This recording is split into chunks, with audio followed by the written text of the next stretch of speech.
Guys চাং করে বেড়ে এসে যে ভালোবাসার মানুষের সাথে কত এনজয় করলাম ওটা পুরোপুরি ভিডিও না দেখলে কিন্তু বুঝবেই না। সব ভাই করে রিকোয়েস্টের নিগে আজকে আমি যাইতেছি সুইচ গেটে চাং করবেন নিগে। গাইস মানুষে কয় না যে দুই ঠেঙ্গা বান্দর যদি হয় এই যে এই দুটাই হবো।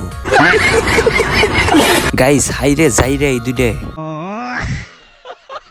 গাইস এনকার রাস্তা থেকে কিন্তু মনে হইতাছে যে আমরা পাহাড়ে আইছি, কিন্তু না গাইস আমরা গাইতাছি সুইচ গেটে একটা চাং করবেন নিগে। গাইস কাম করো আর যাই করো আগে কিন্তু খাওয়া এর নিয়ে গাইস আমরা আগে খেয়ে নিতেছি।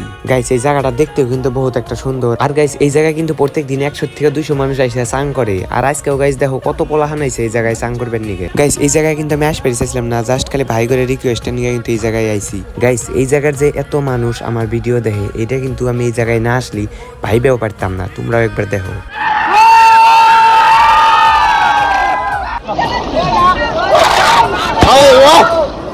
আর গাইস এই জায়গায় থাকা আমার ভাইয়ের মতো ফ্রেন্ড করে সবাইকে আমার মনের থেকে ধন্যবাদ। আর গাইস আমার ভিডিও দেখা এতগুলা মানুষ একসাথে আজকে কিন্তু আমি ফার্স্ট দেখলাম। আর আমার ভিডিও কেরা কোন থেকে দেখো ওইটা কিন্তু অবশ্য কমেন্ট করবে।